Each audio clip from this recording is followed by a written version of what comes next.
Laurent. Laurent. Oui. T'es où?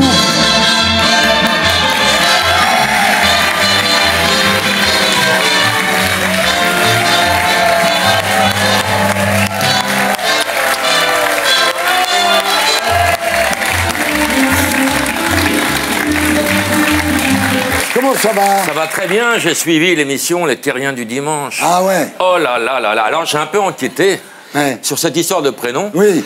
Et j'ai découvert, en fouillant un peu sur Internet, que Éric Zemmour, il s'appelait pas comme ça au départ. Éric, son prénom, c'était Moshe, qui est un vieux prénom juif. Et il s'appelait pas Zemmour, il portait le nom de sa maman. Car à la naissance, son papa avait refusé de le reconnaître, pour des raisons qu'on peut comprendre. Hein. Et sa maman s'appelait Méchant. Et quand il se présentait petit, il disait « Bonjour, moi, Moshe Méchant ». Donc, c'est après.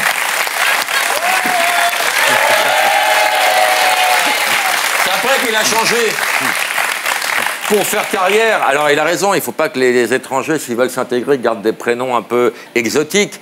Par exemple, on prend un calendrier et on s'appelle par exemple Corinne. Il n'y a pas Corinne dans le calendrier. Donc déjà, il n'y a pas Corinne. Non, il y a Roselyne, il y a Martine, il y a Jacqueline, mais il n'y a pas Corinne. Ah ben bravo Zemmour. Alors, j'ai regardé dans le calendrier qu'on appelle grégorien pour trouver des idées de prénoms. Alors, il y a Larissa. C'est dans le calendrier, ça? C'est le 26 mars. Allez, laisse tomber. Ouais, pour une brune piquante, c'est très très bien. Il y a Habib. Non. Habib, c'est le 27 mars. On dit l'Habib ne fait pas le moine. Si, c'est dans le... Il y a Raïssa, il y a Ulrich. C'est pas mal si les Boches reviennent demain. Ça peut donc voilà, il y a Bienvenue, il y a Aimé, il y a plein de prénoms. Il y a Fetnat aussi. Il y a Fetnat, il y a plein de prénoms formidables dans le calendrier. Allez-y. Merci Laurent.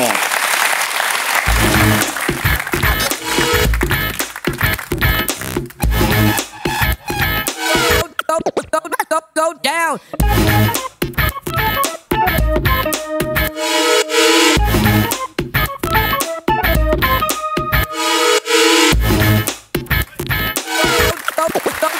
Salut les terriens du samedi.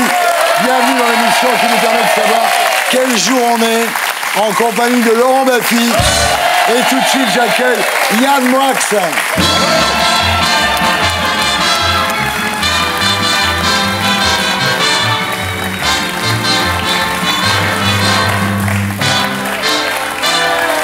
Yann Moix et son Moix d'or. Mais avant de décerner vos Moix d'or, il y a quand même des raisons de se réjouir. Il n'y a pas que des gens qui vont se faire allumer. Oui, je voudrais féliciter pour une fois dans mon existence Emmanuel Macron.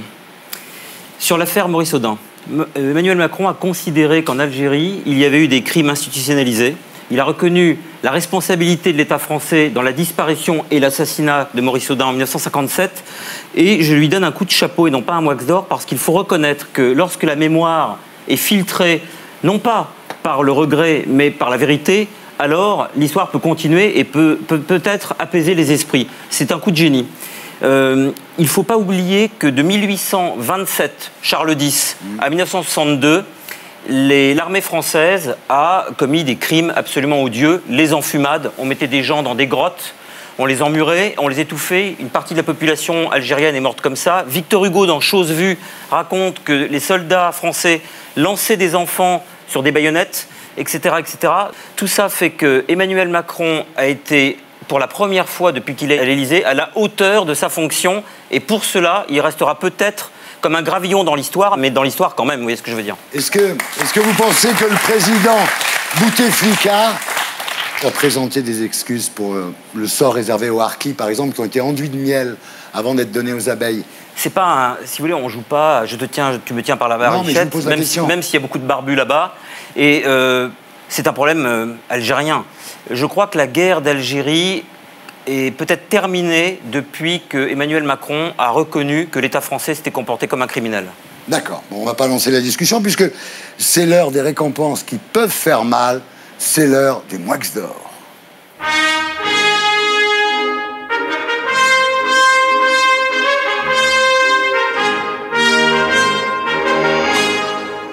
Alors, premier Moix d'or. Attention, c'est chaud. Gérard Collomb. Ah oui. Gérard Collomb, je lui ai décerné le Moix d'or du traître de la semaine. Ah oui. Vous savez ce que dit Richelieu, la trahison c'est une question de date. Lui, il n'a pas attendu du tout. Il s'en va. Alors, il s'en va, et j'aime bien le fait qu'il s'en aille. En fait, j'aurais dû lui décerner une sorte de compliment pour sa sortie. C'est qu'en fait, sur les migrants, par exemple, il considère que les migrants sont des rats qui montent sur un navire. Lui, c'est un rat qui quitte le navire. Oui. Ça, c'est la première chose. Et puis, ce qui m'a toujours fasciné chez lui, c'est que, vous avez remarqué, Thierry, qu'il a commencé sa carrière au moment où les autres la finissent. On a l'impression que c'est une feuille morte qui est remontée dans l'arbre, in extremis. Et cette espèce de chantre de l'hématome, ce javert de la matraque, va finir à Lyon, et j'espère qu'il va vraiment y finir, mais comme au sens de croupir. Car peut-être qu'il s'en va, mais il restera quand même dans l'histoire comme celui qui, de manière molle, mais de manière dégueulasse, a passé ses journées à regarder à la télévision la manière dont on matraquait les migrants. Gérard Collomb, deuxième Wax d'or. Le pape François a dit quelque chose d'assez hallucinant. Il a dit on ne peut pas être mafieux et croire en Dieu. Il n'a pas dû voir le Godfather, hein, le parrain. Et puis, je voudrais dire quand même que si on ne peut pas être mafieux et croire en Dieu, pourquoi peut-on croire en Dieu et être pédophile, par exemple? Ouais. Et on ne peut pas être mafieux, mais on peut être pédophile. Oui, c'est vrai. On peut être aussi homophobe. Encore qu'il faudrait un jour étudier les relations exactes entre Saint Jean et le Christ, parce qu'il y a sans doute quelque chose de douteux quand on voit scène, dans la scène, justement, il y a quelque chose qui n'est pas éclairé. Mais ce que je veux dire par là, c'est que plus on parle de religion, moins on parle de Dieu. C'est-à-dire qu'on a l'impression que Dieu et l'Église se confondent, mais s'il y a bien un endroit où Dieu mettra jamais les pieds, c'est à Rome. Et je ne parle pas de l'enfant Jésus. Il ira jamais au Vatican, il aurait bien peur de se faire tripoter. Et si j'étais Dieu, regardant Rome et le Vatican, je me dirais exactement la phrase de Groucho Marx, jamais je n'accepterai de faire partie d'un club qui m'accepte comme membre. Le directeur de Pôle emploi, alors. Alors, le directeur de Pôle emploi, évidemment, Wax d'or. Si c'est si facile de trouver un emploi en traversant une rue, mais là, je vais sans doute, via ce pauvre type, ce brave homme, retacler le président de la République, ce que je n'ai pas fait depuis longtemps parce que je viens de lui décerner des compliments. C'est-à-dire qu'on a affaire à un président de la République qui, effectivement, n'a eu qu'une rue à traverser pour trouver un emploi, c'est-à-dire qu'entre grosso modo et Sciences Po et l'Élysée, il n'a rien traversé.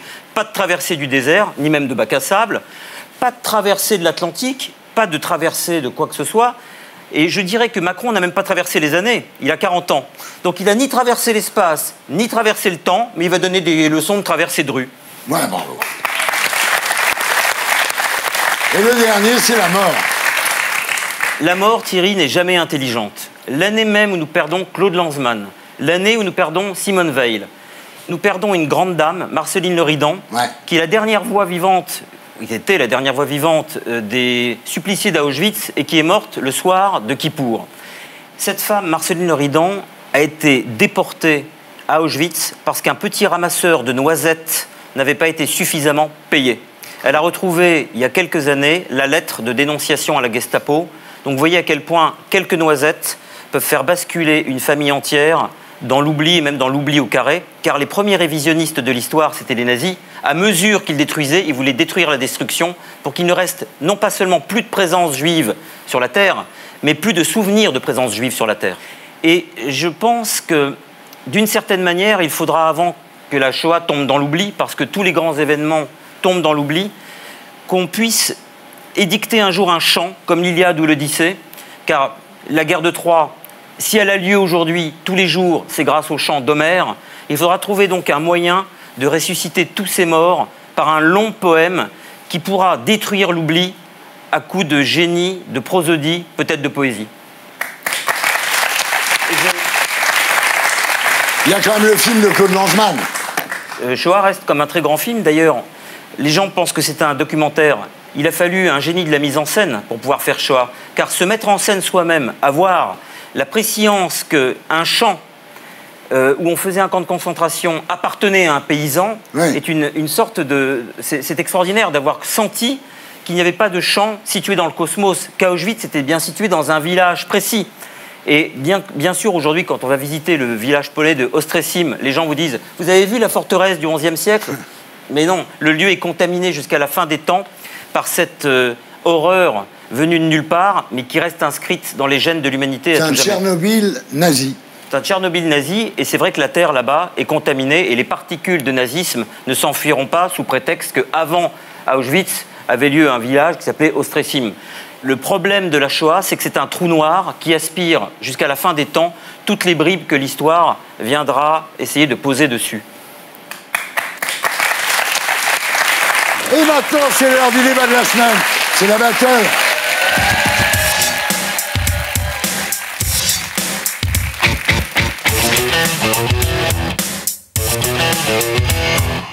Voilà la battle, le débat au débit avec ce soir Frédéric Ploquin, Maggie Biscuitsi, Abdoulaye Kanouté et Almani Kanouté.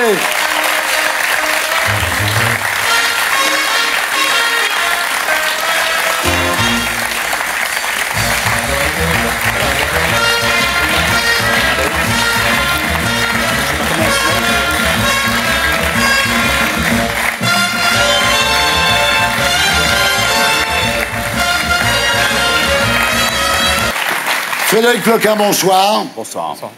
Alors, vous êtes journaliste d'investigation, spécialisé dans la police et le banditisme, et vous publiez chez Albin Michel « La peur a changé de camp ».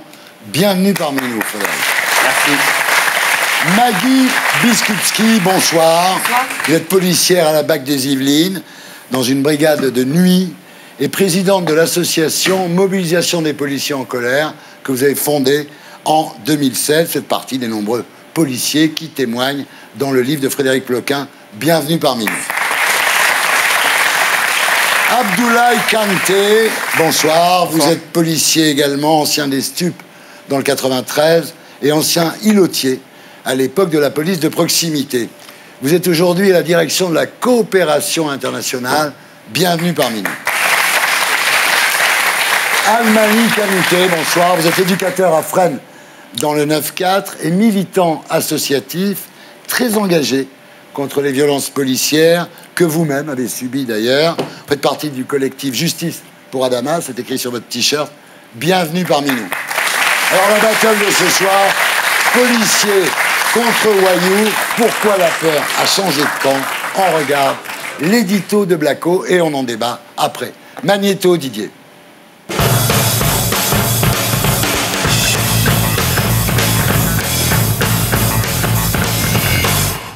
En intitulant son livre « La peur a changé de camp », Frédéric Ploquin s'est inspiré du slogan martelé par les syndicats de police après le lynchage d'une policière à Champigny le soir de la Saint-Sylvestre. La peur doit changer de camp, la peur elle ne doit pas être du côté des policiers, la peur elle doit être du côté des délinquants. Selon le ministère de l'Intérieur, les violences contre les forces de l'ordre ont doublé ces 15 dernières années. Mais au-delà des statistiques, certaines images ont frappé les esprits. Il y a eu le lynchage de Champigny, mais aussi le guet-apens de Viry-Châtillon ou encore l'incendie d'une voiture de police place de la République. Même quand ils ne sont pas en service, les policiers se sentent menacés. En juillet, un couple de policiers a été roué de coups dans la rue par des délinquants qui les avaient reconnus. Pire, à Magnanville, un couple de policiers a été abattu à son domicile par un dealer converti au djihadisme. Il y a un véritable syndrome Magnanville. Les policiers se disent que non seulement ils prennent des risques pour eux, mais pour leur famille aussi. Officiellement, en France, il n'y a pas de zone de non-droit où les caïds de la drogue feraient la loi. Pourtant, en mai dernier, à Marseille, un commando de dealers armés de Kalachnikov a mené une expédition punitive dans le quartier de la Busserine. Une patrouille de police a bien tenté d'intervenir, mais ils ont dû battre en retraite face aux armes de guerre. Désormais, les trafiquants de drogue s'en prennent à la police comme si c'était une bande rivale. Mais les policiers ne sont pas les seules victimes de la montée de violence dans les quartiers sensibles. Les chauffeurs de bus, les médecins, les facteurs aussi sont visés. En 2016, le nombre de pompiers agressés a augmenté de 20%. Et l'un d'eux vient encore d'être tué au début du mois dans le Val-de-Marne. La situation devient tendue. L'an dernier, le nombre de policiers qui ont utilisé leur arme à feu a augmenté de 54%. Pourvu que les forces de l'ordre gardent leur sang-froid, car la moindre bavure pourrait devenir l'étincelle susceptible d'enflammer les banlieues, comme en 2005. Voilà, c'était l'édito de Blacko, mise en image de Julien Grappe. Rebonsoir à tous. Frédéric Ploquin, vous publiez donc chez Albin Michel « La peur a changé de camp ». Les flics ont peur des voyous maintenant? Alors, je suis quelqu'un qui pèse mes mots. Ouais. On se connaît, ça fait 30 ans que j'écris sur la police. J'ai fait un premier livre il y a 30 ans sur le sujet. J'ai décidé 30 ans plus tard de retourner voir qui étaient les policiers aujourd'hui, en 2018. Et j'en suis ressorti effectivement assez stupéfait parce qu'un certain nombre d'entre eux m'ont raconté des histoires assez concrètes au terme desquelles il semblait qu'à plusieurs reprises dans leur carrière, ils avaient cru mourir. Donc c'est un premier point, si vous voulez, la peur a changé de camp. dans la mesure où, dans un certain nombre de quartiers, le rapport de force s'est inversé et ce sont maintenant les policiers qui partent en courant assez régulièrement. Mais les policiers n'ont pas peur des grands voyous. Ce dont les policiers ont peur, ce sont des petits caïds, des petites frappes, qui n'ont pas peur, eux, de la justice, qui n'ont même aucune idée des peines qu'ils encourent s'ils frappent ou s'ils tabassent ou s'ils entraînent un policier. Ils ont peur de quoi? Des caillassages, des embuscades, des machines à laver qu'on leur jette dessus? Ah, ça, concrètement, le policier dans la rue, effectivement, moi j'ai été surpris de ça. On croit qu'ils prennent juste comme ça quelques pierres, etc., mais c'est boules de pétanque, four à micro-ondes, boîte de conserve, je sais pas, qui explose comme ça, etc. Avec des flics dedans. Voiture incendiée, ça c'est encore le stade d'au-dessus. Parce que les policiers, ils n'ont pas seulement face à eux que les petits caïds de banlieue, ils ont aussi, dans les manifestations, les pseudo-anarchistes qui veulent cramer... Les fameux Antifa. Les fameux Antifa qui, désormais, ne vont plus juste coller une petite gifle à la police, mais vont chercher à cramer du policier. Mais la police, on l'a désarmée, ou plutôt on l'a désamorcée, comme on le ferait d'une bombe pour la rendre inoffensive. Alors, on va commencer avec la hiérarchie. Vous dites la hiérarchie qui ne comprend pas bien, en fait, la vie quotidienne des flics. Alors je me retourne vers vous, évidemment. Quel problème avec la hiérarchie? La politique du chiffre. En gros, nos patrons, c'est des managers. On manage pas, on peut pas manager un policier. Ouais. Je veux dire, on travaille qu'avec l'humain. Ce qu'on voit, ce qu'on subit, ce qu'on entend, c'est la misère humaine. Je veux dire, on n'appelle pas la police quand ça va bien. On nous appelle que quand ça va pas, juste avant que la situation explose ou ait explosé. Donc on arrive dans un quotidien très violent, régulièrement, et on perd le sens du métier de policier parce que nos patrons, on va dire, nous managent par cette politique du chiffre. C'est-à-dire, vous n'allez pas dans les cités pour faire les caïds, vous allez faire le gamin qui fume son shit. Ouais. Vous faites un contrôle routier, etc. Vous allez verbaliser tant de véhicules. Je ne suis pas rentrée dans la police pour faire rentrer de l'argent dans les caisses de l'État. Je suis rentrée dans la police pour arrêter les méchants. Alors c'est dit un peu comme une gamine, mais c'est tellement ça. Et à l'heure actuelle... C'est votre rêve de rentrer dans la police, hein? Oui, c'était un rêve. J'ai plaqué tout. J'avais 26 ans quand je suis rentrée assez tard. J'ai tout plaqué. J'ai quitté ma campagne profonde pour arriver à Paris. Vous étiez assistante de direction, vous êtes rentrée dans la police. C'est quand même rare. C'est ça. Je regrette pas. Hein. Je gagne moins bien ma vie qu'avant parce qu'on n'est pas non plus super bien payé. Mais on rentre dans la police pour être utile. Abdoulaye, vous aussi? Le problème, c'est qu'aujourd'hui, il y a une espèce de banalisation de la violence sur les policiers qui s'est faite. Ouais. Aujourd'hui, je pense que le mot-clé qui devrait tilter dans l'oreille de certains, c'est le mot respect. Vous vous présentez en uniforme dans un quartier dit difficile, vous vous présentez comme étant représentant de l'État. Vous avez en face de vous un jeune qui, aujourd'hui, n'a plus cette espèce de notion de respect. Donc l'uniforme, pour lui, c'est rien du tout. La hiérarchie se comporte comment? Vous partagez l'avis de Maggie sur la hiérarchie? Le problème, c'est qu'on a un management qui n'est pas adapté à nos prérogatives. Nous sommes là, évidemment, pour répondre aux besoins des concitoyens. Le problème, c'est que si vous voulez une politique du chiffre pour essayer de subvenir aux besoins des citoyens, surtout au niveau quotidien, on ne peut pas fonctionner comme ça. Frédéric? Je pense que les commissaires, on leur a mis la pression sur la tête. Le politique leur a mis la pression sur la tête. À une époque, on les convoquait au tableau en disant toi, tu as de mauvais chiffres, tu vas être muté, toi, tu vas être... etc. Donc, on leur a mis cette pression et ils se sont enfermés dans leur bulle statistique. Ils sont dans leur bureau, ils font des calculs et des comptes toute la journée et ils oublient les hommes. Alors, Almani, pour vous, la police se victimise, hein? Avant de dire que la police se victimise, déjà, j'aimerais revenir sur le fait que, pour être très clair avec vous, que je ne suis pas un voyou, je ne représente pas les voyous. Je représente la société civile. Et le souci, je pense que, pour moi, la peur n'a pas changé de côté. Parce que je pense que si on revient sur les dernières affaires, et notamment je reviens sur 2005, quand il y a eu les révoltes de 2005, Zied Ebouna, paix à leur âme, ont fui un contrôle d'identité jusqu'à se mettre en danger, puisque nous connaissons dans quelles conditions ils ont perdu la vie.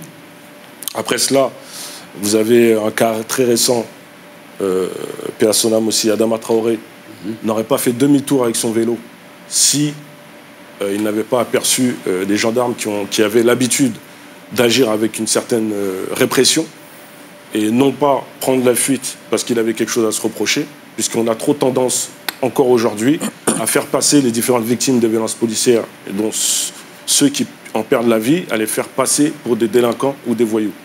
Ce qui n'est pas le cas. Mais c'est devenu une habitude pour noyer le poisson. Maintenant, moi, j'aimerais revenir sur une certaine réalité, puisqu'on nous parle de zone de non-droit, on nous parle de police qui a peur d'agir. J'aimerais qu'on puisse me citer des exemples concrets de policiers qui, aujourd'hui, ne peuvent pas agir et intervenir dans les quartiers, et des policiers qui prennent la fuite lorsqu'ils sont face à des jeunes. Bon, la plupart du temps, c'est vrai que moi, quand j'affirme ça, que la peur a changé de camp, c'est vrai que je ne suis pas allé interviewer les jeunes dans les quartiers. Pour ce livre-là... Pas que les jeunes. Non, je suis pas... C'était pas l'objectif de ce livre. Je suis allé interroger des policiers et je l'écris parce que je trouve que c'est important que la société le sache. Je l'affirme encore aujourd'hui. Sur les dizaines de policiers que j'ai rencontrés, un certain nombre, beaucoup, ont eu cette phrase qui est venue et ensuite ils m'ont montré des images. J'ai vu des images, moi, de chasse. J'ai vu des images, notamment à Marseille, où on a une vingtaine de scooters qui pourchassent une voiture de police et le policier en panique essaie de conduire dans tous les sens. Je l'ai vu de mes propres yeux. Mais encore une fois, c'est là où il peut y avoir malentendu entre nous, c'est que là, je ne parle pas que des caïds de cité, je parle du terrorisme aussi. Et que le terrorisme qui frappe la France depuis 2015 a profondément changé la donne, a profondément changé la mentalité des policiers. Dès lors qu'il y a eu Manéanville, donc deux policiers, un couple de policiers tués à leur domicile, la donne au quotidien pour les policiers français a complètement changé. On les a suréquipés, ils partent au boulot avec des tonnes de matériel sur le dos, ils se baladent avec leur arme en permanence, ils vont faire les courses avec leur arme. Donc la peur a effectivement changé de camp, mais pas... Ziad et Bouna, vous vous souvenez de l'âge qu'ils avaient? C'est pas eux qui font peur aux policiers, c'est pas ça. Maggie, on parlait de Magnanville. Vous y étiez la nuit du double assassinat. Oui, c'est un très mauvais souvenir. Je l'ai vécu sur les ondes. Dans mon équipe, il y avait l'ancien beau-frère de Jean-Baptiste. On avait l'ex-femme à Jean-Baptiste au téléphone. Enfin, c'était très, très compliqué à gérer. C'est là qu'on se rend compte qu'effectivement, le terrorisme... Les terroristes à l'heure actuelle, une des cibles sont les journalistes, mais aussi la police nationale. Là, concrètement, on est venu tuer un couple juste parce qu'ils représentent et parce qu'ils sont policiers. Il n'y a rien d'autre. Donc forcément, nous, policiers de France, on a peur. On a peur. C'est vrai que vous dormez avec une arme sous votre matelas? Pas sur mon matelas, mais moi, je suis célibataire sans enfant. En plus, je m'expose médiatiquement par rapport à l'association, etc. Mon arme est dans ma chambre, oui. Et j'ai pas peur ni honte de le dire. Je suis affligé par ce que je suis en train d'entendre. J'ai l'impression de pilotes d'Air France qui viennent se plaindre des turbulences parce qu'ils auraient peur, de chirurgiens qui ont peur de la vue du sang, d'un boxeur qui aurait peur d'hématomes. Si vous venez dire ici que les policiers ont peur, vous savez que la faiblesse attise la haine et vous savez très bien que dire que vous chiez dans votre froc alors que vous faites un métier qui devrait prendre en compte cette peur, la peur est humaine, et ça je ne vous reproche pas la peur, vous devriez l'intégrer. Et vous savez, il y a un truc qui m'a choqué. Dans l'affaire Benalla, qu'est-ce qui a choqué les gens? Non pas les coups qu'il a portés. Ce qui a choqué les gens dans l'affaire Benalla, c'est qu'il ait porté ses coups sans être policier. Et cette anecdote dit tout. La police française est une des plus violentes d'Europe. Dans les manifestations, vous sortez des LVD 40 contre des gamins de 16 ans dans des manifestations contre la loi travail. Les préfets encouragent le bloc à bloc et tous les manifestants vous diront que jamais les coups de matraque et les utilisations de flashball n'ont été aussi violents. Et je trouve franchement que venir vous victimiser à longueur d'émissions de télévision, non seulement vous ridiculise auprès de la population, mais vous ridiculise au carré auprès des populations que vous asseyez à longueur de journée par des humiliations, car vos cibles préférées, ce sont les pauvres et les milieux défavorisés. Et je suis moi-même, comme tous les Français, le plus souvent spectateur du harcèlement que vous pratiquez sur des gens inoffensifs, 2-3 touristes japonais qui se sont mis en double file, un pauvre type qui ressemble à Michel Blanc et qui a pris un couloir de bus, parce qu'effectivement, la peur au ventre, vous n'avez pas les couilles d'aller dans les endroits dangereux. Ah, Yann Moix fait du Yann Moix. D'ailleurs, je te cite, il y a un chapitre entier consacré là-dessus dans ce livre. Effectivement, la police française, et c'est un des problèmes, a perdu la confiance de ces élites parisiennes qui, du haut de leurs petits appartements parisiens, donnent des leçons à la police et se croient un peu comme ça, permis de de se mettre à la place de gens à la place desquels ils ne se mettront jamais. Donc Moix fait du Moix. J'ai habité 17 ans pour de Clignancourt. Moix va lire. Des trucs personnels. Non mais c'est la défaite de la pensée. Les exemples personnels, c'est la défaite de l'échange de la pensée. Bon, en avant. Maggie, vous avez quelque chose à répondre à Yann? Oui, je ne suis pas dans mon froc. Je vais au boulot, je suis fière de mon travail, je suis fière d'être fonctionnaire de police. Effectivement, Yann Moix fait Yann Moix. J'attends toujours le reportage sur les violences des CRS où ça devait faire le Il a buzz. fait des reportages à Calais, moi. Oui, voilà. J'attends toujours les violences. Donc, on l'attend. Des gamins de 17 ans qui sont gazés, ça pour vous c'est rien. D'accord. C'est rien, pour vous c'est rien. C'est pas rien. C'est normal que vous n'ayez pas c'est pas rien. Bon, Maggie, allez-y, continue. C'est pas rien, mais force doit rester à la loi. Je veux dire, quand on rentre dans la police, il n'y a pas un recrutement pour prendre que des gens complètement, je sais pas comment vous nous décrivez, complètement fachos, débiles, un ramassé de fachos, sans cerveau, qui pense qu'à frapper, etc. C'est pas du tout ça. Force doit rester à la loi. Si le gaz est employé, c'est qu'il devait l'être. S'il y a des coups de matraque qui devaient être donnés, c'est que ça le devait l'être. Force doit rester à la loi. Si maintenant ça vous convient pas, etc.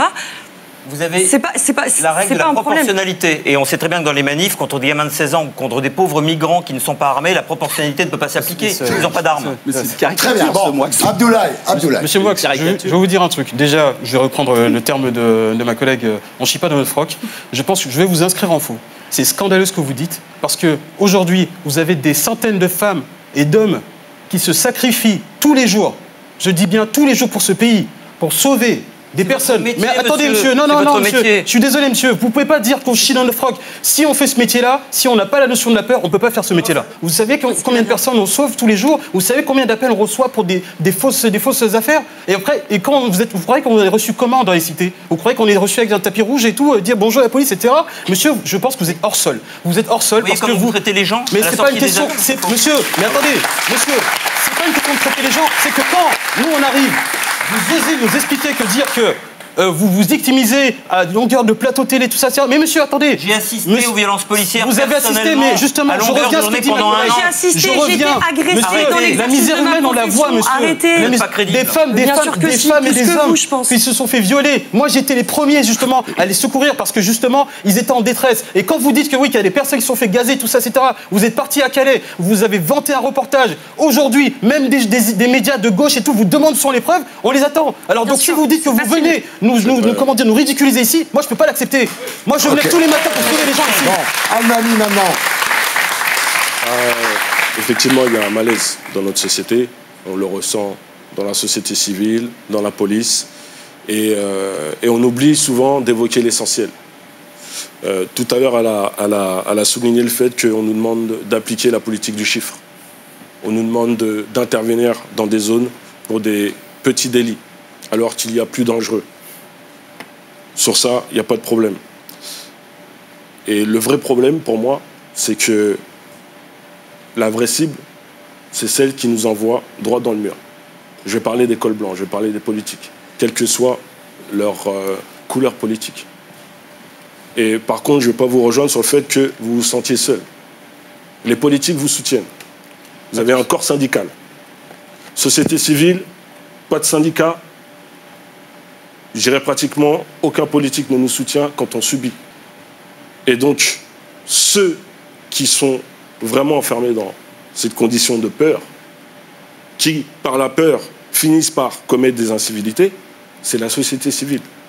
Nous n'avons pas d'armes, nous n'avons pas de gaz, nous n'avons pas de gilet pare-balles, nous n'avons pas de casque, nous n'avons pas de bouclier, nous n'avons pas de véhicules blindés.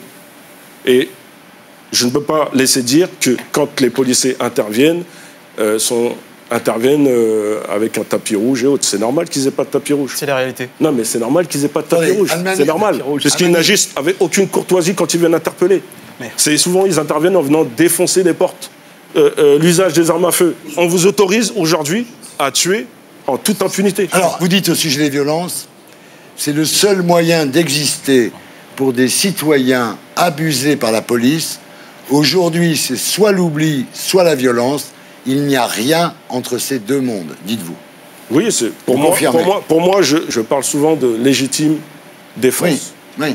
Mais aujourd'hui, je suis désolé, mais je dois évoquer le fait que nous sommes obligés de rentrer dans une légitime révolte. On nous parle d'émeutes. Non, c'est de la révolte. Les gens, malheureusement, avec la peur, l'émotion prend le dessus. Certains vont agir avec raison et d'autres non.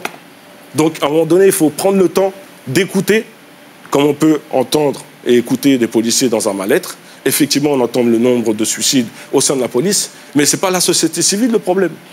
Ce n'est pas nous qui créons leurs mauvaises conditions de travail. Ce ne sont pas nous, ce sont les politiques. Et les vrais responsables, ce sont les politiques. Socialement parlant, les politiques ont déserté leur rôle à ce niveau-là. Il y a des associations qui, aujourd'hui, s'organisent entre habitants pour occuper la place des dealers, par exemple. C'est ce qui... Certains se font menacer, mais d'autres ne se font pas menacer. J'aimerais bien qu'il y ait des reportages sur ces associations-là et ces citoyens qui ont le courage, qui ont aujourd'hui plus de courage. On continue, excusez-moi. La dernière chose, c'est que vous mettez en cause dans votre livre, Frédéric, le pouvoir judiciaire qui banalise la violence contre les policiers. Finalement, dites-vous, caillasser un flic, c'est moins puni qu'un excès de vitesse. Et il y a des procureurs, à Bobigny notamment, qui sont anti-flics finalement. Dans ce pays, moi, ce qui m'a frappé, c'est que les policiers craignent le jugement sur eux des juges, et j'ai l'impression que dans ce pays, du coup, ça marche que sur une patte, la sécurité. C'est-à-dire qu'en gros, on a énormément de magistrats qui sont dans la suspicion, qui suspectent les policiers, alors que théoriquement, dans un pays, dans une démocratie normale, on aimerait que tout le monde marche main dans la main. Et je pense qu'il y aurait de bien meilleurs résultats et que ça fonctionnerait bien mieux si juges et policiers n'avaient pas l'impression de travailler les uns contre les autres. Or, c'est ce qui se passe partout. Vous arrêtez des délinquants et 15 jours après, vous les revoyez dans la rue, en gros, c'est ça. C'est ça. En fait, je pense que tout ce qui se passe actuellement dans les journaux, combien de fois vous ouvrez votre journal télévisé et vous entendez un récidiviste, un multirécidiviste, il faut savoir qu'en France, la récidive n'existe pas réellement, au sens propre du terme. C'est-à-dire que pour que vous soyez récidiviste, il faut que vous ayez commis la même infraction. C'est-à-dire que si vous volez, si vous violez, si vous tuez, vous n'êtes pas récidiviste. Et en plus, à l'heure actuelle, ce qui pose problème, parce qu'il y a une délinquance juvénile actuellement en France qui est régie par une ordonnance de 1945. Et j'aimerais aussi une chose qui est très importante, c'est qu'on montre la police, mais on ne l'explique pas, on ne la défend pas et on ne la vend pas. J'ai connu des policiers, je ne vais pas dire bons policiers, mais j'ai connu des policiers qui étaient dans la proximité, qui étaient dans un code déontologique respectable, puisqu'ils respectaient le citoyen. Aujourd'hui, j'aperçois de plus en plus de policiers qui agissent comme ils ont envie d'agir, puisqu'ils ont un permis de tuer, un droit de tuer aujourd'hui. Voilà. Mais je suis désolé de le dire, aujourd'hui, tant que les impunités continueront à s'accentuer, rien ne s'arrangera en fait. Frédéric Floquin, merci d'avoir été avec nous. Maggie Piscuzzi, merci d'avoir été avec nous. Abdoulaye Kanté, merci d'avoir été avec nous. Almami Kanouté, merci d'avoir été avec nous. Yann, on se voit la semaine prochaine. Et nous, on se retrouve après la pub pour la suite des Terriens du samedi. À tout de suite.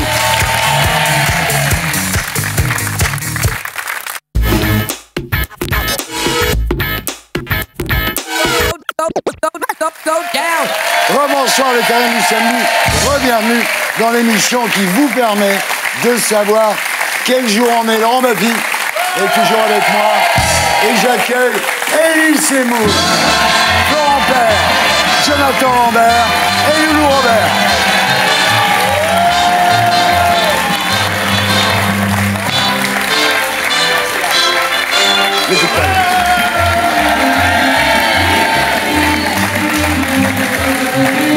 Alors bonsoir à tous. Merci d'être là. Tu aimes bien cette musique, hein? Ouais, j'adore. On dirait une comédie musicale. Exactement. En fait. On aurait dû descendre en claquette. Tu veux le refaire? J'aimerais bien. Ouais. Allez, vas-y. Juste en claquette. Juste en claquette. Attention, Emma.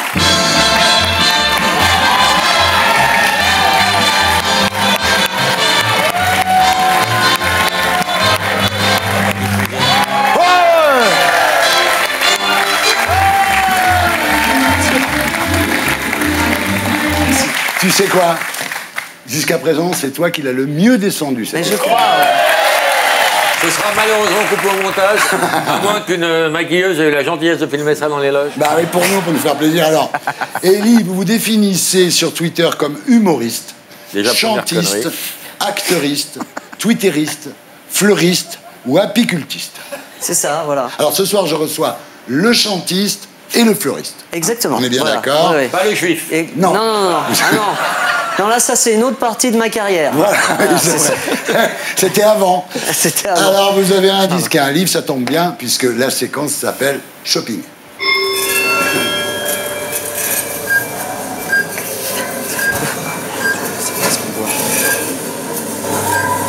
Alors, ce qui est dingue, c'est que tout à l'heure, j'avais Johan Sfar dans l'émission, et il nous a raconté qu'il s'était mis à dessiner comme un fou quand sa mère était morte. Ah, je Et peux vous avez comprendre. décidé de devenir humoriste quand votre mère est morte. Oui, d'ailleurs, je conseille à tous ceux qui nous écoutent, éventuellement, ceux qui ont des décès dans leur famille, de se lancer dans une carrière artistique. Non, je plaisante. De provoquer. Non, mais oui, c'est vrai que c'est, pour parler plus sérieusement, c'est arrivé quand j'avais 11 ans, elle est morte d'une maladie, une hépatite B, ça l'a emportée en 3 semaines. C'est comme un accident de voiture, quand t'as 11 ans, tu piges rien. Pendant longtemps, j'ai pensé qu'elle était encore vivante, enfin, ça m'a traumatisé, ça nous a traumatisés. Donc oui, c'est vrai que j'ai trouvé un autre moyen de me faire aimer. Voilà. Pas par ma mère, évidemment, parce qu'elle est plus là. Mais oui, je m'en suis sorti comme ça. Et toutes ces vacances à la mer morte, c'est pas remuer le couteau dans la plaie? Un petit peu, oui, c'est vrai.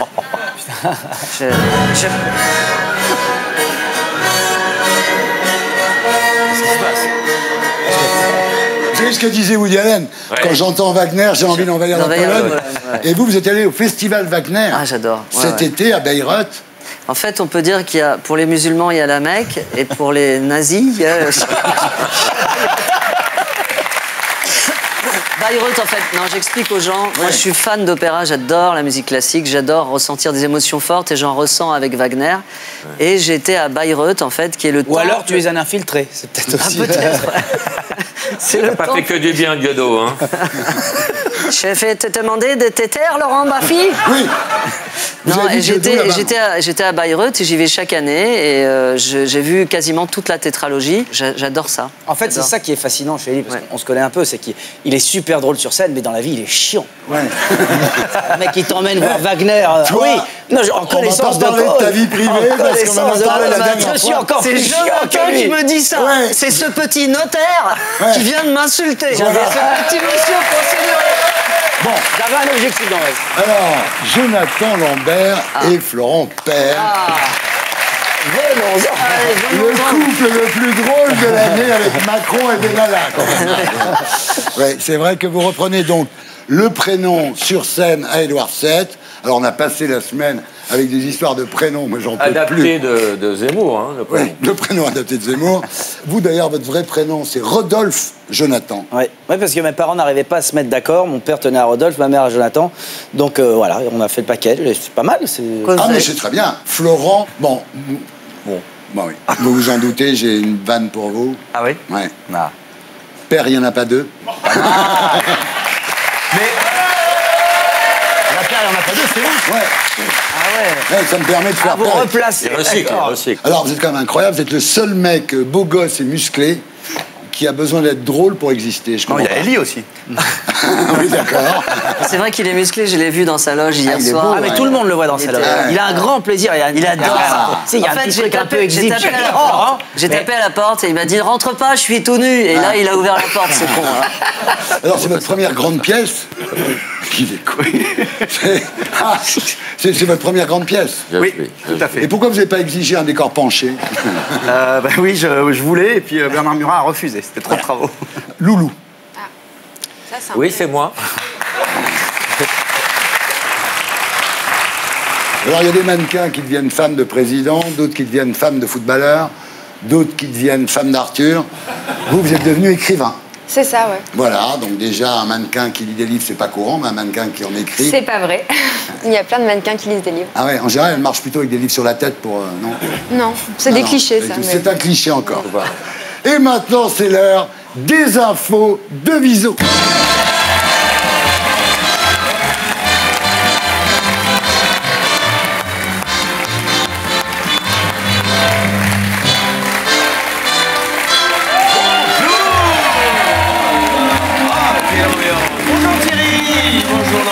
Bonjour à tous. Comment ça va? Mais c'est à vous que je le demande, on a passé une semaine tranquille, tu Ouais, super. Bah, ça fait plaisir, on y va tout de suite. Allons-y.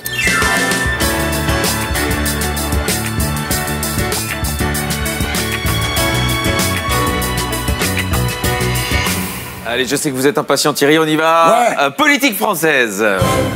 L'info de la semaine, Gérard Collomb, candidat à la mairie de Lyon en 2020. Gérard Collomb, qu'on appelle le Bouteflika lyonnais. Alors, c'est vrai, c'est fou. Alors, je sais qu'on est en manque d'EHPAD en France, mais de là à réquisitionner le bâtiment de la mairie de Lyon, ça m'a vraiment surpris.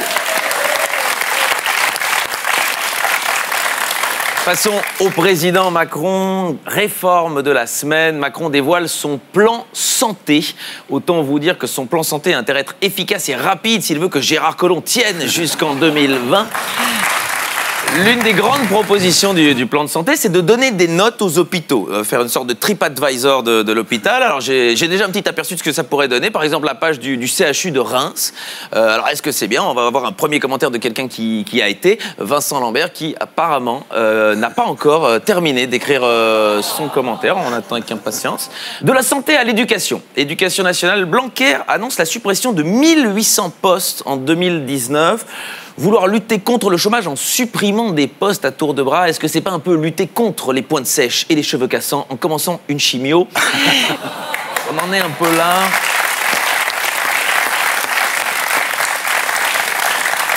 Dernière contrariété pour Emmanuel Macron, elle est plus petite mais quand même, les mugs destinés au nouveau shop de l'Élysée étaient estampillés porcelaine de Limoges alors qu'elles ne l'étaient pas. Bon alors c'est vrai qu'en son temps on a bien eu un président faussement estampillé de gauche et Benalla à l'Élysée nous avait déjà vendu un barbouze faussement estampillé policier. Passons à droite. Peut-être mon titre préféré cette semaine, François Fillon assure que le travail de son épouse était pour l'essentiel oral. Ah, enfin, les langues se délient. Voilà. Mais le résultat pour le contribuable était essentiellement anal.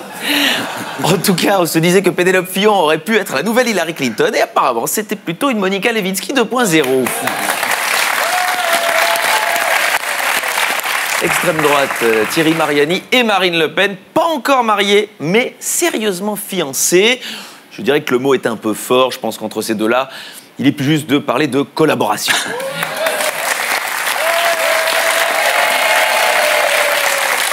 International. Syrie, l'armée syrienne abat par erreur un avion de son allié russe. Moscou accuse Israël. Alors je sais bien que Dieudonné a du mal à remplir ses salles, mais si Poutine commence à lui piquer ses meilleures vannes, ça pose un vrai problème. On va rester en Israël parce que là, c'est des archéologues qui ont découvert une brasserie datant de la préhistoire. Et dire que moi, j'étais convaincu que l'invention de la brasserie datait de 1664, bah oui, mais non, on est tous un petit peu comme ça. En tout cas, ça résout, je pense, le conflit israélo-palestinien, puisque s'il y avait une brasserie, c'est que la terre promise, elle était belge. Alors foutez-moi tous le camp et puis c'était... D'une religion à l'autre.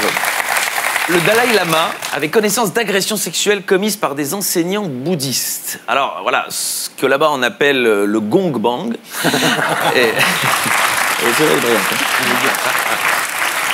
Venezuela, il risque 20 ans de prison pour avoir baptisé son âne Maduro. Oui, non mais Maduro c'est pas un bon prénom. Et d'après le Éric Zemmour local, il aurait dû l'appeler Corinne, son âne épicé. Je vais vous dire. Et en même temps, comme c'était un âne, il aurait très bien pu l'appeler Eric, c'était suffisant. Judiciaire. Enquête criminelle pour viol en Suisse à l'encontre de Tariq Ramadan. Ouais, ça commence à faire beaucoup. Moi, je pense vraiment que Tariq Ramadan, il a passé moins de temps sur le Coran que sur le site Jackie et Michel Akbar.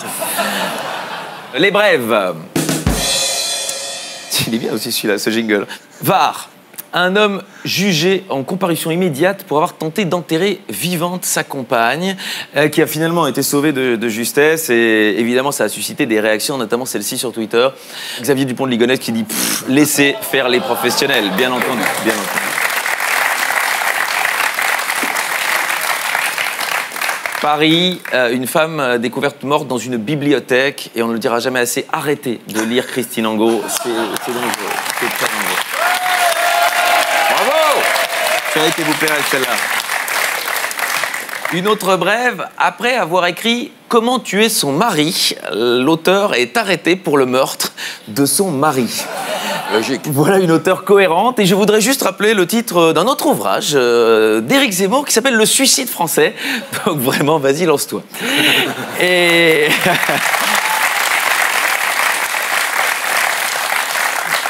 On peut passer à la culture. Ah oui, là, c'est vraiment... on sent qu'on monte le niveau. Ça, c'est du jingle, je veux dire. Il y a du pognon. Arte qui nous l'a prêté, celui-là. Ah ouais. Chaque semaine, je propose d'aller voir une exposition, et c'est du gros cette semaine. C'est Picasso.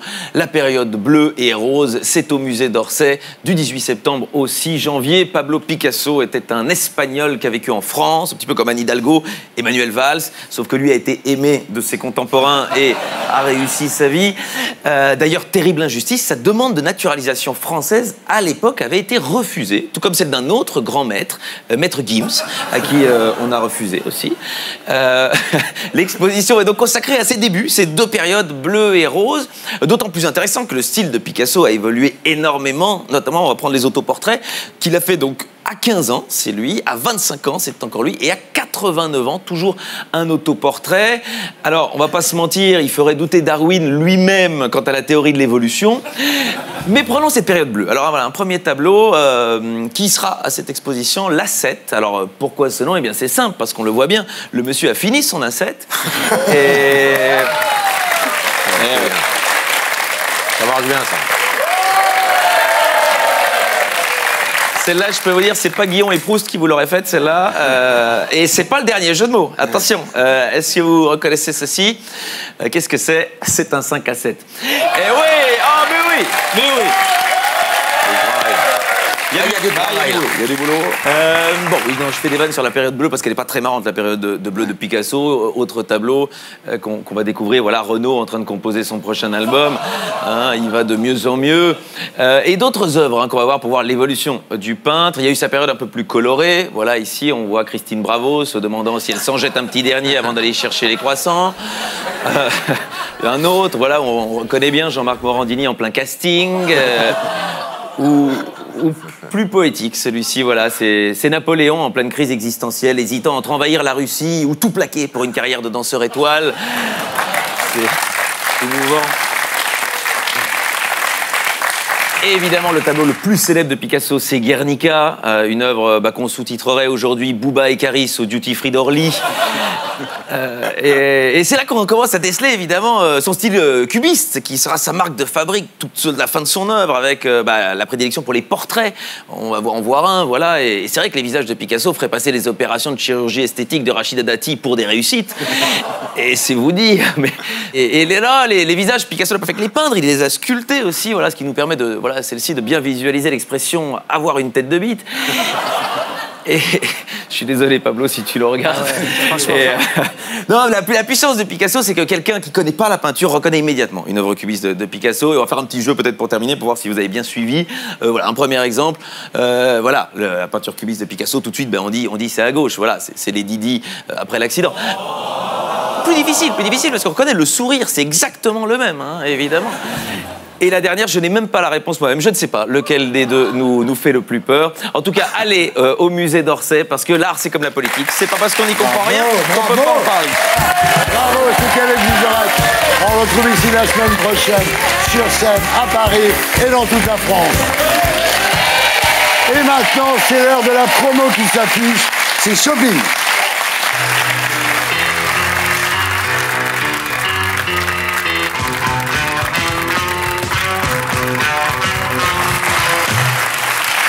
Alors un artiste, c'est aussi un code barre.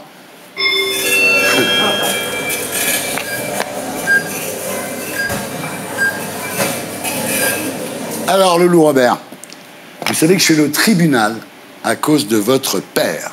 Ah, c'est chouette. Votre père, Denis Robert, journaliste, Bonne nouvelle. lanceur d'alerte, avait sorti l'affaire Clearstream. À l'époque, je l'avais reçu dans Tout le monde en parle. Et ça m'a valu beaucoup d'emmerdes que je ne regrette pas. On regarde Magnéto Didier. Ça fait quand même 2 ans qu'ils nous pourrissent la vie, quoi. Ouais. Et qu'ils ont pourri ma vie à moi. Ouais, parce que, je veux dire, moi, j'étais au cœur de tout ce bordel, quoi. Et j'ai eu mes téléphones écoutés, j'étais suivi par la DST, j'étais suivi par les officines. Ouais. Voilà, Denis Robert, donc, qui a été effectivement beaucoup emmerdé à l'époque. J'imagine que pour vous, ça devait être épouvantable de voir les huissiers, les flics, etc., non? Ça l'a été, ouais. C'est toujours émouvant de revoir ça. Mais oui, ça l'a été. Ça a été assez dur. Triste époque, vous voulez changer de vie, évidemment. Vous habitez dans l'Est de la France, en plus. Ce qui n'est pas non C'est ça, plus, en hein. plus. En plus. Pour en rajouter, ouais. La double peine. La double C'est ça. peine, exactement. Vous montez à Paris, vos parents rêvent que vous fassiez Sciences Po. Vous vous inscrivez à la fac pour leur faire plaisir, mais vous vous ennuyez. C'est ça, ouais. À Metz, vous aviez déjà un petit peu fait de mannequinat, mais sans suite. Ouais, quand j'avais 16 ans, j'avais été repérée. Enfin bref, ça m'intéressait pas. C'était un milieu qui me faisait assez peur. J'étais très scolaire, très. Je voulais finir mes études et en fait, je suis arrivée à Paris. Donc voilà, à la fac, c'était pas ça. Et je me suis dit, bon, bah, j'ai envie d'être indépendante, de gagner ma vie. Pourquoi pas réessayer le mannequinat? Et on regarde. Et on regarde. Magnéto, Didier.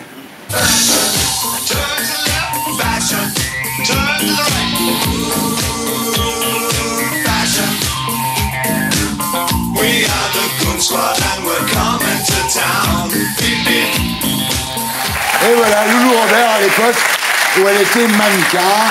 Ensuite, faites la une de Vogue. Vous en faites beaucoup des unes de Vogue, non? J'en ai fait quelques-unes, ouais. Non, mais je regrette pas du tout mon expérience de mannequin. Ça m'a fait grandir, ça m'a forgé, c'est un milieu qui est assez dur, voilà, il y a beaucoup de clichés sur lesquels j'essaie de...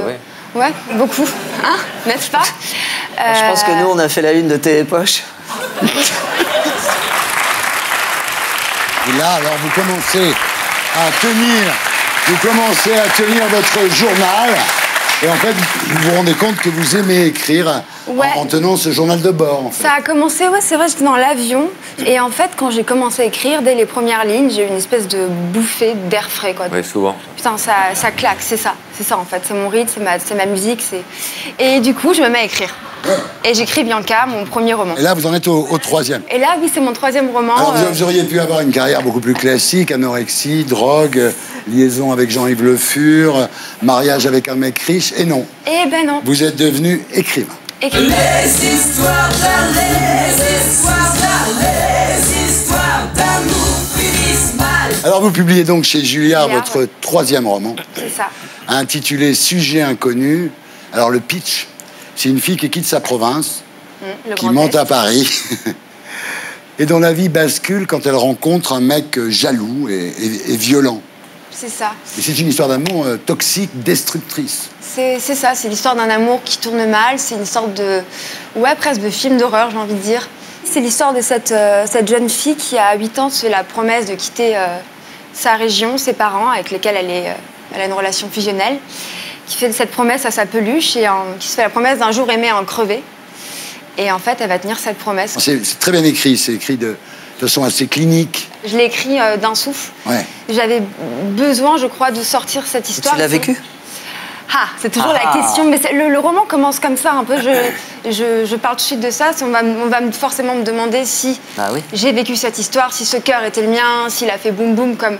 Mais en fait, je crois qu'on s'en fout, que la réalité, on s'en fout. C'est l'histoire qui existe. Une très belle histoire, une histoire très forte en tous les cas. Et si on se pose la question, ça veut dire que le livre est réussi, quoi. Il y a une phrase que j'ai notée, évidemment, on va pas lire le livre à la télévision, mais une phrase que j'ai notée. Tu es ma maladie, mon cancer, c'est toi. Tu es le seul à pouvoir m'en guérir. Ouais, c'est ça. Bah ouais, en fait, c'est comme je te frappe et je te caresse. Ouais. Elle a le goût du sang dans la bouche, mais elle aime, quoi, donc elle reste. Dépendance affective, alors. C'est ça, ouais, c'est assez malsain, mais en fait, dans un couple, on est toujours deux. Et c'est vraiment elle, c'est pas une... ou 3 ou 4, comme... C'est encore autre chose. Oui. 4, c'est encore autre chose. Je le referai plus. Continuez. Vous ne laissez pas désarçonner, vous êtes parfaite. Non, je suis pas du tout, j'écoute. Et elle est avec un pervers narcissique, quand même. Je déteste le mot de pervers narcissique parce qu'aujourd'hui, ça veut ah ouais. tout et Toutes rien les nanas dire. qui se font larguer par leur ex, elles disent ouais, c'était un bah, surtout Ellie, franchement. Bon, allez, bonne soirée, parce que vous commencez à me faire chier, mais alors... Est-ce que vos parents sont contents de ce qui vous arrive? Ils sont plutôt contents. Après, à chaque fois, mes livres, c'est un peu compliqué, vu que mes livres sont pas très tendres, et c'est souvent des claques. Et donc, à chaque fois, putain, ils m'appellent, et là, le sujet inconnu, c'est mon père qui m'a appelé en premier, il était là, merde, quoi. Denis. On se retrouve après la pub pour la suite des Terriens du samedi. À tout de suite.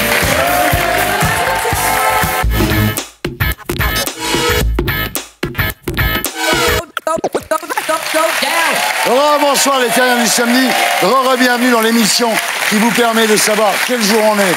En compagnie d'Elie Semoun, de Florent Père, de Jonathan Lambert, de Loulou Robert et de Laurent Baffy.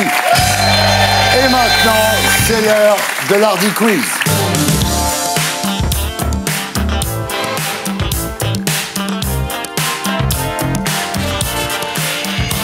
Et voilà, donc en hommage à Florent Père et Jonathan Lambert qui reprennent le prénom sur scène à Paris, on va faire un Hardy Quiz spécial prénom.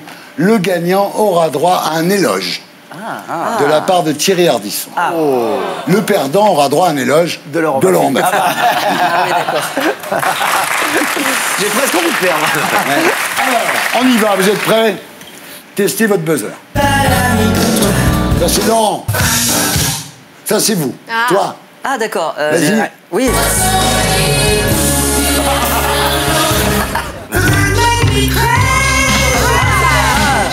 Ça me va. Merci. Fashion de beau, oui.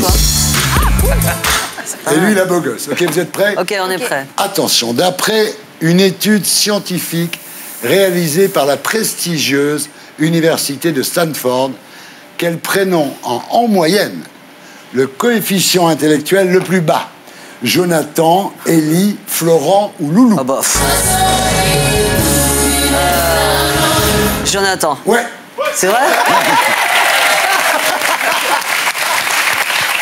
Alors, tous les débiles s'appellent Jonathan. Non, mais beaucoup de Jonathan sont débiles. Oui, bien sûr. Attention. Quel est le vrai prénom du petit Grégory? Kevin, Brandon, Grégory ou Nemo? Grégory, bravo. Question con, un con peut répondre. C'est ça. Il n'est pas idiot quand même. Hein. Bon. Citez-moi un prénom qui est aussi un titre de chanson. Hélène. Ah oui. Hélène de Julien Clerc. Ah oui, Hélène. De Rock Voisine. De Rock Voisine d'ailleurs. Oui, c'est vrai, oui, d'accord. C'est C'est lui qui a tout gagné, putain. Alors, quel est le prénom le moins donné en France? Laurent, Florent, Jonathan ou Loulou? Loulou. Loulou, bravo. C'est bien. Comment s'appelle la fille de Philippe Stark? A, K, S ou Q? Je suis un beau gosse. K. Comment tu sais ça? Je le sais, attendez, vous rigolez quoi. C'est hyper connu. Citez-moi un prénom qui commence par la lettre M et qui ne plairait pas à Éric Zemmour. Ah bah. Mostafa. Mostafa, c'est vrai. Parmi ces prénoms, lequel a été refusé par l'état civil français? Christ, Nutella, Mini Cooper ou Anal? Je suis un beau gosse. Mini Cooper. Non. C'est moi ça? Anal. Non. Non, ça existe. non, bah, c'est vrai, J'ai un copain. Nutella. Ah bah non. Ils ont tous été refusés. Ah d'accord. Le piège. C'était un piège. Monsieur et Madame Égé ont un fils. Comment s'appelle-t-il? Ah ça y est, j'ai. Homer. Yves et G. IVG, bravo. Il faut noter. La photo. Ah oui, d'accord. Ah oui. Yves et G. Bravo. Monsieur et Madame Villard ont une fille. Ouais. Hervé. Hervé. Il est con. Facile. Comment s'appelle la fille de Kim Kardashian et Kanye West? Mar. Sud, ouest, nord ou est? Non. Ouais, comment tu sais ça? Parce que quand son enfant s'est égaré, elle a dit « J'ai perdu le Nord ». C'est comme ça qu'elle l'a retrouvé. Comment aurais-je, moi, Thierry Ardisson, aimé m'appeler Clovis, César, Louis ou Jean-Michel? Attends. Louis. Mais pourquoi? Non. Non, moi je sais. César. César. César. Thierry, t'aimes pas Thierry? Non. Enfin, ce prénom, tu l'aimes pas? Pas du tout. Pourquoi? Parce que on est du Midi, si tu veux. J'ai appelé mes enfants Manon, Ninon, Olé. Gaston. Ça, César, on est du voilà. Sud. Et Thierry, c'était un prénom mérovingien, je te jure. Je déteste mon prénom, en fait. Merde. Bon, c'est Jonathan Lambert qui a droit à son éloge. J'avais un problème de besoin. Si le plus con gagne, ça illustre le chaos qu'on est en train de vivre. C'est une allégorie de ce qu'on On est tombé bien bas. Hein. Musique. Jonathan Lambert, bravo. Vous venez de remporter cet Hardy Quiz. Et je suis très honoré de vous rendre hommage ce soir. Sachez, Jonathan, que vous êtes le Jonathan préféré des Français devant Jonathan le Goéland et Jonathan Daval. Jonathan sait tout faire et avec talent. Il a même redonné ses lettres de noblesse au métier de transformiste si cher à Michou. Finalement, Jonathan, je crois que si les Français vous aiment tant, c'est parce que vous êtes la preuve qu'on peut avoir un physique quelconque et réussir dans la vie. Et rien que pour ça, Jonathan Lambert, la patrie reconnaissante. Je vais imposer ça au programme scolaire. Ça vaut la lettre de Guy Moquet. Hein. Franchement, faut lire ça à l'entrée des C'est mieux que la lettre de Guy Moquet, ça c'est sûr. Très, très.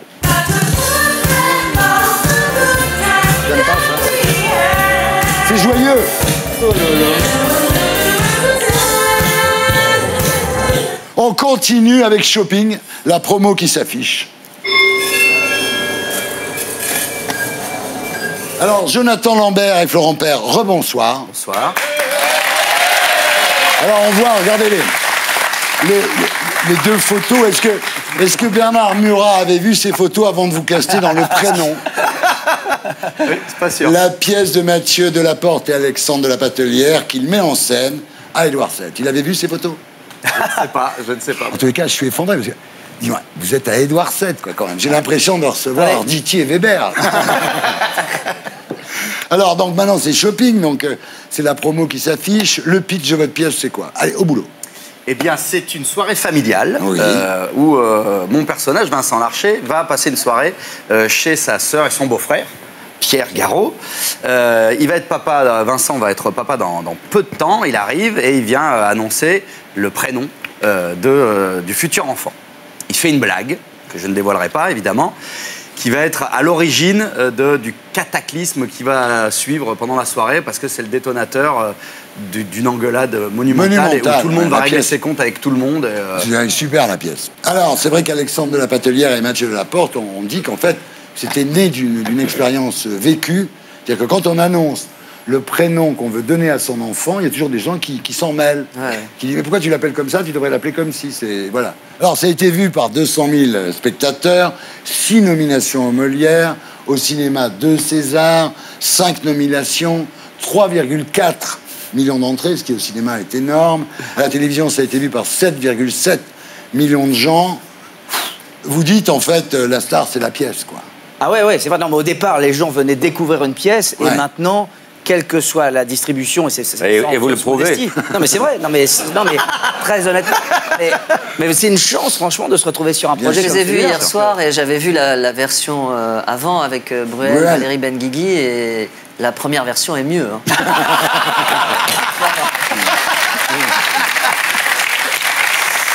Non, ils sont vachement bien. Ouais, vous dites, Florent, la pièce. Ton album est une merde. C'est une machine de guerre. Une machine de guerre. Ah oui. Franchement, en venant, c'est aussi efficace qu'un one-man show. Enfin, genre, en rire.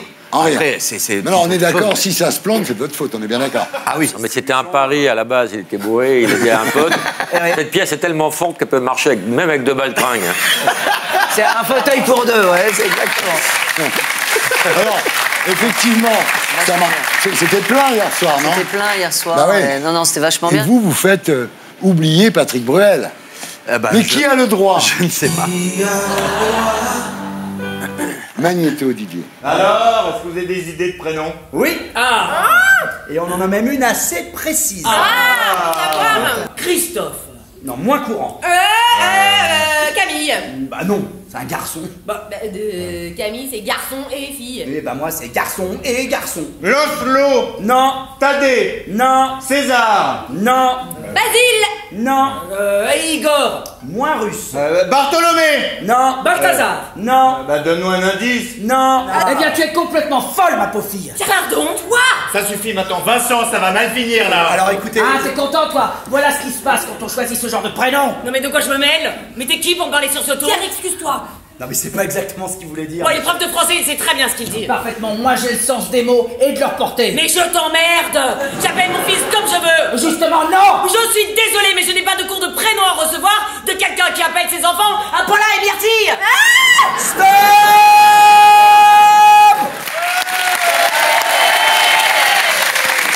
Parfait. Alors, on reste dans le shopping, évidemment. Jonathan, avec Péplum, que vous avez tourné cet été en Roumanie. Ah ouais. Non, Bulgarie. Oh merde, j'ai écrit Roumanie. Je suis le producteur du truc en plus. Ouais. C'est frontalier. Hein. Je suis pas venu non plus sur le tournage. Hein. Donc vous êtes avec Elise et Moon. Ouais, on était ensemble. Qui jouait une belle crevure, comme il sait si bien les faire. Pompilus, Pompilus. J'ai joué une petite saloperie, c'est vrai. Voilà, on regarde à quoi ça ressemble. Ah, il y a des extraits, c'est drôle.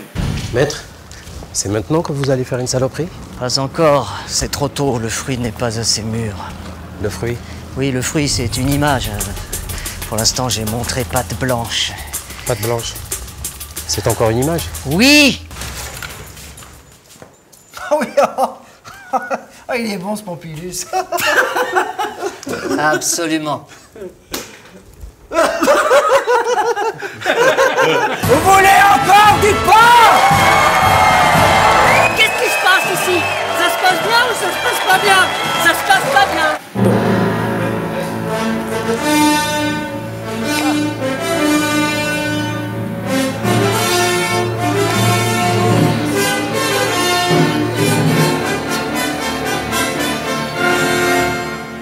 Très bien, c'est très bien.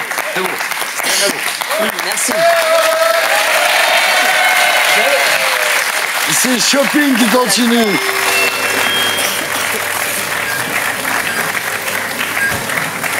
Alors on commence avec Elise et Moon, le chantiste d'abord. Chantiste, oui. Le chantiste, votre nouvel album s'appelle Des paroles en l'air. Il sera dans tous les bacs le 28 septembre. Alors c'est beaucoup moins bossa, il y a un côté bossa, mais c'est plus jazz quand même. Hein. Ouais, c'est un peu plus jazz. Bah, en fait, c'est des, moi je trouve que c'est des jolies mélodies, c'est des ballades. J'aime bien la mélancolie. Mais pas la mélancolie où on se met une balle dans la tête et on achète une corde, etc. Hein. Mais la gentille mélancolie, on va dire. Vous dites, je retrouve les balades. Il y a quelque chose à dire, Jonathan? Non, je suis en train de parler avec bien sûr, mais faites, je vais te demander déjà de fermer ta gueule avec grande politesse. Parce que quand on porte un prénom comme ça, voilà. Alors vous dites, je retrouve le plaisir de faire de belles chansons, de retourner en studio, d'exprimer des choses que je n'exprime pas quand je suis sur scène. Ouais, mais il n'a pas écouté l'album. Qu'est-ce que je viens de te dire? Il est bon, il est bon. Je viens de te dire. Non, tu as déclaré la guerre. Ah, tu as déclaré la guerre. Moi, je pense que j'ai dit que j'avais aimé la pièce. Bah, dis donc, ça, c'est les amis. Non, mais vous dites vous-même, je sais que les copains vont se moquer de moi, mais je m'en fous. Ah oui, je m'en fous. Vous dites, si Jamel Debbouze se mettait à chanter des chansons d'amour, je me foutrais aussi de sa gueule. Oui. Non mais je le sais, j'en suis à mon 3e album. Bah oui. Et t'avais dit plus jamais au 2e. Non mais sérieusement. C'était il y a 9 ans. En fait, ça s'est passé d'une façon bête. J'étais dans ma voiture, j'entends un rappeur à la radio. Je trouve qu'il écrit bien, je trouve qu'il chante bien. C'était un peu mélancolique, un peu sombre. Et ça a ouvert quelque chose chez moi. Je me suis dit, tiens, je vais réécrire des chansons. Et j'ai appelé Marc Di Domenico, qui avait fait l'album d'Henri Salvador, Chambre avec vue. Je lui ai dit, tu te rappelles, il y a des années, tu m'avais proposé de faire un disque, faisons-le. Ben voilà. Donc là, tu es en train de nous expliquer que si ça avait bien roulé ce jour-là, on n'aurait pas eu cette merde. Exactement. Mais Élie, ça, je le savais, normal. Il l'a pas entendu. Alors, mais honnêtement, c'est vrai, les gens vous demandent plus souvent quand est-ce que vous reformez votre duo avec Dieudonné que quand est-ce que vous sortez votre prochain album. Je me doute bien que je suis pas le mec le plus attendu dans le monde de la musique. Oui, mais c'est pas grave. J'ai essayé de faire ça avec une grande sincérité. J'aime le jazz, j'aime l'écriture, j'aime la poésie, j'aime les ballades. Donc voilà, c'est ce que j'ai fait. Et nous, on vous aime surtout. Et on a fait... Merci Thierry. C'est vrai, vous le savez. Alors, ce qu'il faut dire, c'est que c'est le 3e album d'Élie, on n'est pas à l'abri d'un best-of.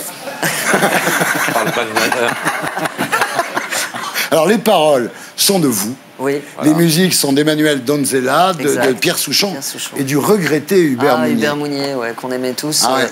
Alors je rappelle pour ceux qui ne le connaissent pas, il faisait partie de l'affaire Louis Trio. Voilà. Et c'était un mélodiste génial. Voilà. Et il m'avait fait une mélodie pour le deuxième album que je n'avais pas prise. Et puis je me suis dit, je vais lui rendre hommage. Voilà. Hubert Mounier. Alors la production, vous l'avez dit, c'est Marc Di Domenico, donc, qui effectivement n'est pas n'importe qui. Magnéto, Didier. Je glisse le long de la page blanche et me rattrape au flocon. Il y a tant à dire que je flanche. Au creux de ma main, ça fond. Je me passe toutes les séquences de mon cinéma de minuit. Voilà, c'était des paroles en l'air, donc il y a aussi le titre de l'album. Il y a une chanson qui s'appelle Mademoiselle Jojo. Oui. Et vous dites dans cette chanson, je me dois de vous expliquer pourquoi je n'ai pas su vous aimer. Donc on comprend bien que ça fait référence à Joséphine. Ah oui, clairement. Là, c'est le prénom, c'est pas le... Oui, le prénom, oui, tout à fait. Et d'ailleurs, dans le livre dont on va parler après, il y a encore Joséphine. Oui, bah oui. Bah oui, je me suis servi forcément de ce que j'ai vécu, contrairement à la demoiselle, qui nous fait croire que c'est le contraire. Alors, on est dans la semaine des prénoms. C'est incroyable, c'est une malédiction ou une bénédiction. Il y a une chanson qui s'appelle Le Prénom. Oui. Le prénom, vous dites dans cette chanson, et ça résoudrait tous les problèmes avec Zemmour, vous dites « ton prénom, ça m'est égal ». Bah oui, parce que vous dites « mon amour ». Bah oui, mon amour, c'est bien pour remplacer un prénom. C'est bien de dire aux gens « mon amour » plutôt que Corinne. Dans mon livre aussi, elle l'appelle mon amour, tout le temps. Ah ouais. Elle l'appelle pas, elle lui dit mon amour. Bah voilà. Il n'a pas de prénom, lui. Vous voyez, voilà. On n'est pas assis l'un à côté de l'autre par hasard. Tout est écrit, quand même. On va écouter un petit bout du prénom d'abord. Mon amour, c'est comme ça que je t'appelle. Ton prénom, ça m'est égal. Pas besoin de plus, ma belle. C'est bien. Et il y en a une, alors ma préférée. Ça s'appelle Ravel et Debussy. Ah oui, c'est un... Qui est sur la masturbation féminine. Exactement. Alors, c'est un poème érotique. Ouais. Elle dirige la musique sur sa peau élastique, elle astique, évidemment. Ah. Eh ouais. Elle était étendue sur le canapé lit, les yeux clos, presque nus, Ravel et Debussy. Voilà, Elise et Moon, l'album s'appelle Paroles en l'air, c'est vachement bien. C'est dans les bacs le 28 septembre. Et maintenant, on continue le shopping.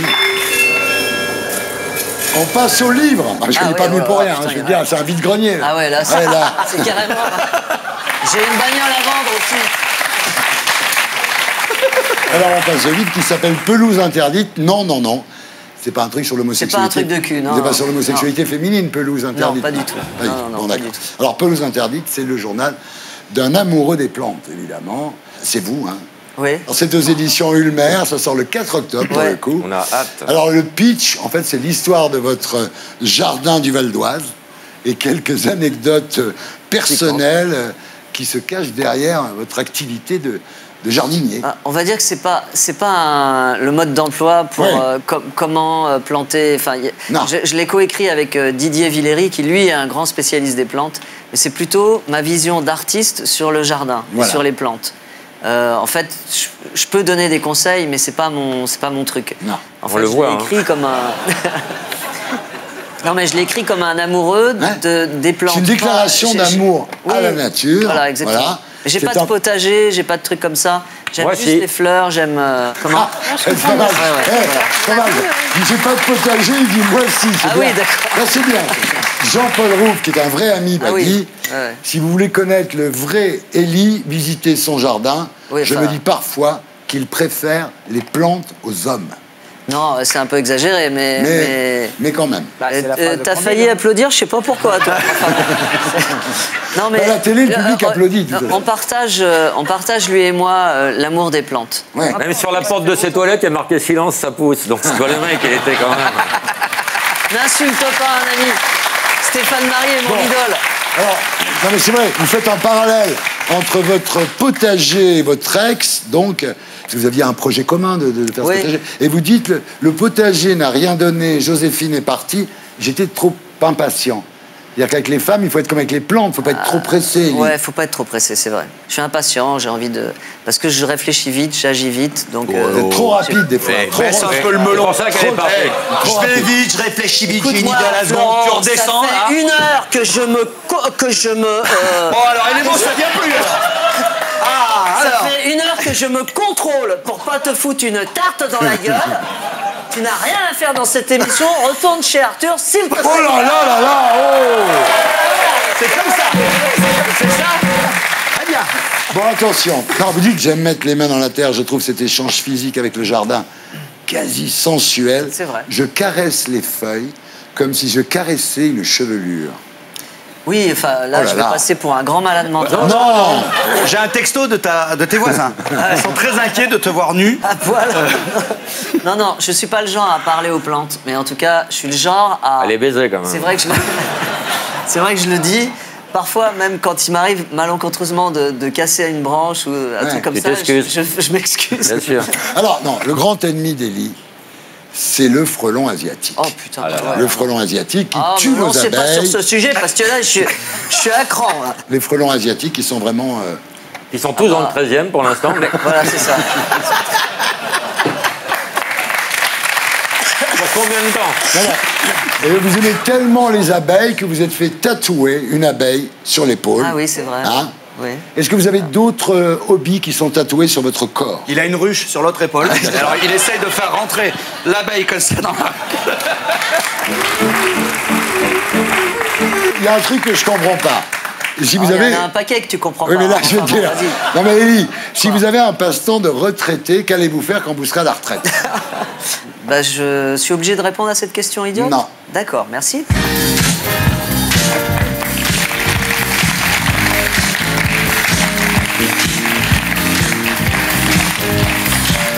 Et maintenant, on termine cette émission. Vous l'avez sur le bout de la langue. C'est le blind test.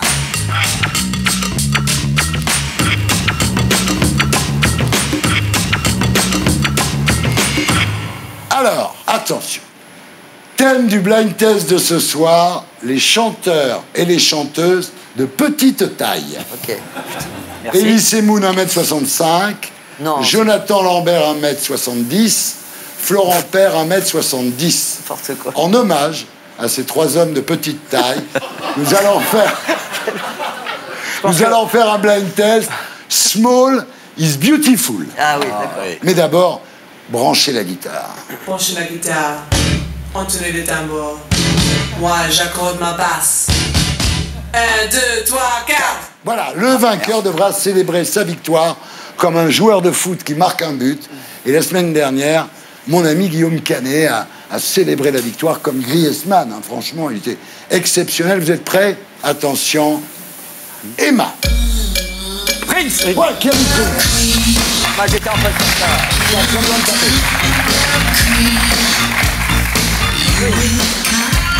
Prince, 1m58. Ah, lui, c'est Ouais. le plus petit de tous. Attention. Hein. Ah, maintenant, il doit pas mesurer Oui, grand-chose. c'est vrai qu'il est mort, le pauvre. Mais je vais te dire... Maintenant, on dit plus 1m58, on dit 35 grammes. Hein, parce que, tu ouais, sais quoi, c'est triste, les hein. grands Quelle artistes ne tristesse. meurent jamais, tu verras. Ouais. Bien sûr. Attention, Emma. Regarde, Ouais, non, Elton- Jonathan Lambert.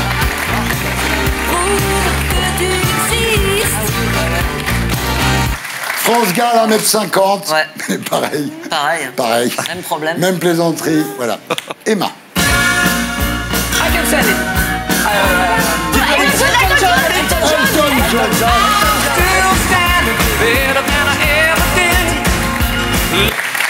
Qui a répondu en premier? Je crois que c'est... On l'accorde aux deux. Très bien. Yes. On l'accorde Très aux bien. deux, voilà. Ça marche. C'est un beau petit couple, hein, c'est sûr. Ouais. Attention, Emma.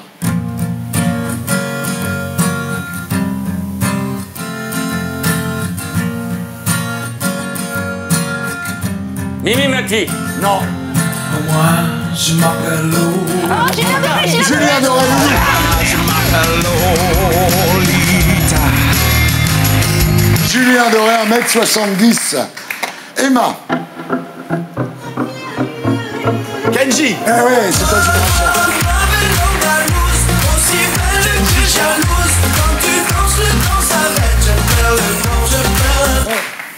C'est sûr que chez Arthur, vous avez l'habitude. 1m67. Allons-y. Lenny Kravitz.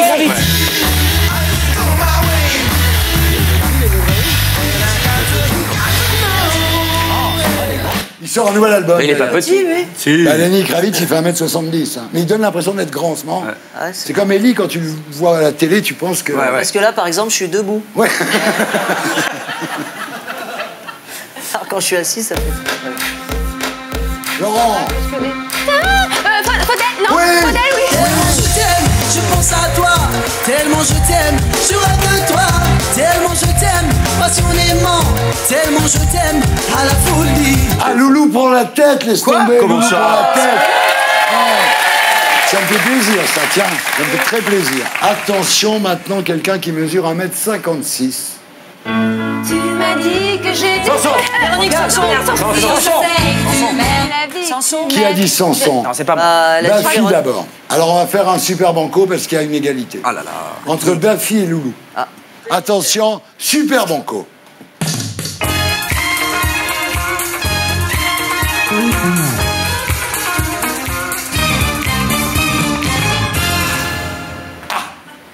Emma.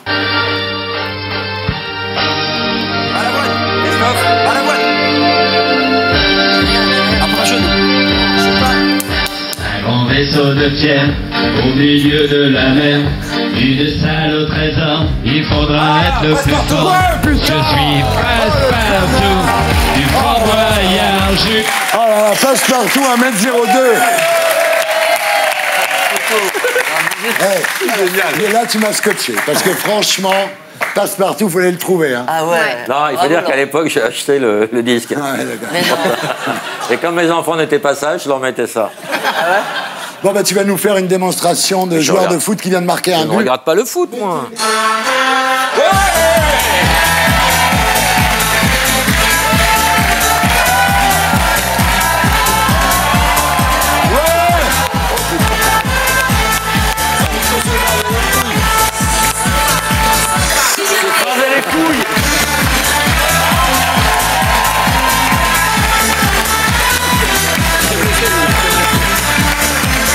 Voilà, c'était les terriens du samedi.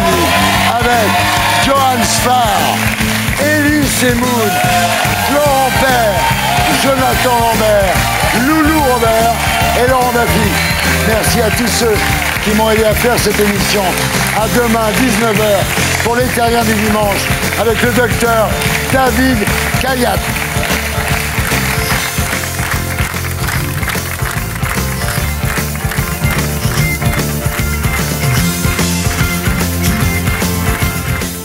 Et pour être sûr de ne rien rater de Inarditube, abonnez-vous et mettez un pouce bleu.